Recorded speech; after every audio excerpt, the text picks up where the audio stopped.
can you sue an act of God? I mean, it sounds like something out of a philosophy class, right? But believe it or not, a freak accident on a golf course actually forced the legal system to come up with an answer. So let's get into it.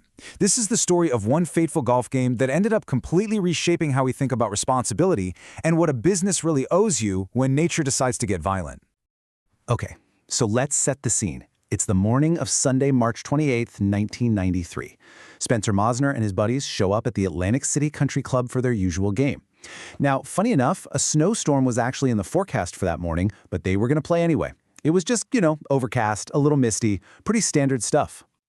As they start playing, that little drizzle starts turning into a real downpour. And right after their second hole, one of Maussner's friends, Michael McHugh, sees a bolt of lightning. And, well, that's pretty much the universal signal to get off the course, right? So the group immediately turns around and starts the half-mile walk back to the clubhouse. But here's the thing, there were no shelters anywhere along the way, just the open fairway. And then, the absolute unthinkable happens.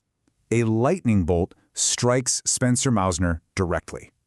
The official court document later put it in these, really stark and chilling terms. It said, "Suddenly there was a tremendous noise, and McHugh watched as a lightning bolt struck plaintiff, causing him substantial injuries."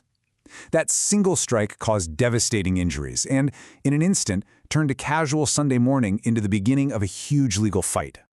Now, Maussner survived, but his life was never going to be the same. He ended up suing the Atlantic City Country Club, arguing that they were negligent. The club, though, they pulled out a defense that is, as old as the law itself. They claimed they couldn't possibly be responsible for an act of God. So this is what it all came down to, really. On one side, you have Maussner's team saying the club completely failed to protect him, and on the other, you have the club saying, hey, lightning is a totally natural, unpredictable event that we have zero control over. The big question for the court was, who's right? Okay, so what exactly is an act of God in the eyes of the law? It's not just any old storm. The definition is super specific. It has to be a natural force that's so powerful and so unpredictable that no amount of reasonable care could have stopped the damage. And this exact definition, it became the absolute center of this whole case. And, at first, the legal system actually sided with the club. The trial court judge just threw the case out. He basically said the lightning was an act of God and that Maussner himself was partly to blame for, quote, exposing himself to the possibility of being struck. For a minute there, it really looked like that was the end of it. But it wasn't.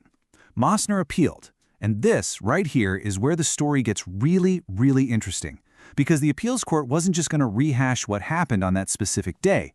No, they were going to ask a much bigger, much deeper question about what responsibility even means. See, the appellate court completely changed the game. The question wasn't just, was this lightning strike an act of God anymore? The new question was, do golf courses have a basic, fundamental duty, a legal obligation to protect their paying customers from something as random as lightning? This just reframed the entire debate. So, to answer that, the court started looking at some new evidence. Maussner's team brought in an expert who basically laid out a whole list of failures. For example, he pointed out that technology like SkyScan, lightning detectors, already existed, but the club wasn't using it. He also pointed to the total lack of shelters, no warning sirens, and a pretty weak evacuation plan. And all this evidence, it really forced the court to grapple with one of the biggest ideas in negligence law, the duty of care. Did the club actually owe Maussner a duty to keep him safe? And if they did, how far does that duty go? To figure it all out, they used a kind of fairness test to weigh all the factors. They broke it down into 4 simple parts. First, the relationship. Maussner was a paying customer, which means the club owes him a higher degree of care. Second, the risk itself. Yeah, you can't predict a single lightning bolt, but with modern tech, you can absolutely predict the presence of lightning in the area. Third, the ability to do something about it. The court noted that things like shelters and warning systems are out there. And finally, the public interest. Golf is a huge sport, so protecting players is a legitimate public concern. And this way of thinking led the court to a really, really critical conclusion. They decided that even if an act of God is involved, it doesn't just let you off the hook if your own negligence was a cooperative cause. In other words, if you failed to take reasonable precautions and that failure helped cause the injury, you can still be on the hook.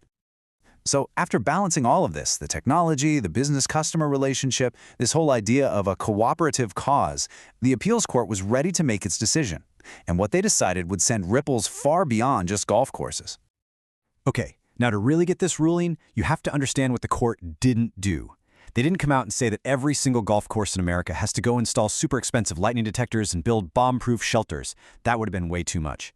Instead, they came up with a much smarter, more powerful standard. Here it is. This is the heart of it. The court basically said that because the Atlantic City Country Club already had some safety procedures in place, like they claimed to monitor the weather and have an evacuation plan, they had voluntarily taken on a duty. And the moment you take on that duty, you are legally required to do it with reasonable care. So what does reasonable care actually look like? Well, it could mean that if you're going to build shelters, they have to actually be lightning-proof. If you say you have an evacuation plan, it needs to be clear and everyone needs to know it. If you use a siren, people need to be able to hear it. It's not enough to just check a box. You have to do it right. So in the end, the court reversed the dismissal and sent the case back for a jury to decide if what the club did, or didn't do, was actually reasonable. But the legal precedent was already set and it goes way beyond just golf, raising a pretty important question for all of us. You know, the really powerful lesson from all of this is that responsibility isn't always something that's forced on a business by a law. A business can choose to assume responsibility just by its actions. The second a business says, hey, we're taking these steps to keep you safe, they've made a promise, and it's a promise they have to keep. And that leaves us with a really interesting thought to end on. The next time you're at a hotel and you see that fire escape plan on the back of the door, or you're at a pool and you read the safety rules, are you just going to see a sign? Or, knowing the story of Spencer Maussner, are you going to see it for what it really is? A promise.